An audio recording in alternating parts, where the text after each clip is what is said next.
കുട്ടികളുടെ മാനസികാരോഗ്യത്തിന് വളരെയധികം പ്രാധാന്യം നൽകുന്ന ഒരു മന്ത്രിയാണ്. കാരണം ഞാനിത് പറയാൻ കാരണം പൈസ ഇല്ലാത്തതിൻ്റെ പേരിൽ ഒരു കുട്ടി പോലും പഠനയാത്രയ്ക്ക് പോകാതിരിക്കരുത്, അല്ലെങ്കിൽ കുട്ടികളെ ഫീസ് ചോദിച്ച് ബുദ്ധിമുട്ടിക്കരുത്. ഇങ്ങനെ ഒരു തീരുമാനം എടുക്കുന്ന ഒരു മന്ത്രിയെ കേരളം കണ്ടത് ആദ്യമായിട്ടാണ്.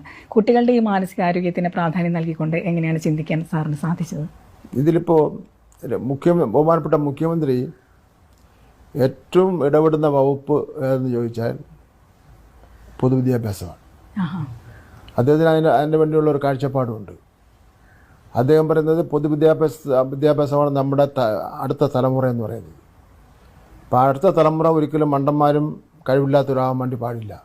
ഒരു കാര്യം ഞങ്ങൾ മുഖ്യമന്ത്രി പറഞ്ഞു, ടീച്ചർമാരുടെ പ്രത്യേക ശ്രദ്ധയ്ക്ക് ഓരോ കുട്ടിയും തൻ്റെ മകനോ മകളോ ആണെന്നുള്ള ധാരണ ഉണ്ടാവണം.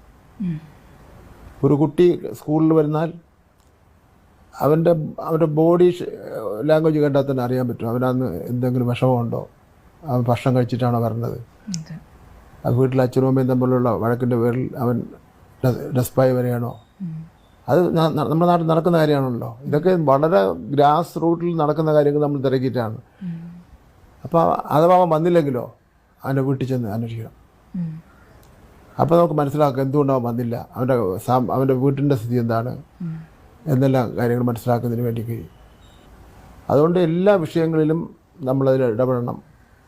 ഇപ്പം നിങ്ങൾ ആരെങ്കിലും ചെന്നൊരു ഇൻ്റർവ്യൂ എടുത്തു നോക്ക്, പിന്നെ പൊതുവിദ്യാഭ്യാസത്തെ സംബന്ധിച്ചിടത്തോളം എല്ലാം കൃത്യം തന്നെ പറയും. അപ്പോൾ ആ ഒരു പിന്തുണ ഒരു ഗവൺമെൻറ് ആകുമ്പോൾ ഒരു മന്ത്രിക്ക് ഒരു മുഖ്യമന്ത്രിയുടെ പിന്തുണ കിട്ടുന്നത് ചെറിയ കാര്യമല്ല. മറ്റെല്ലാ മന്ത്രിമാർക്കും കിട്ടുന്നുണ്ട്.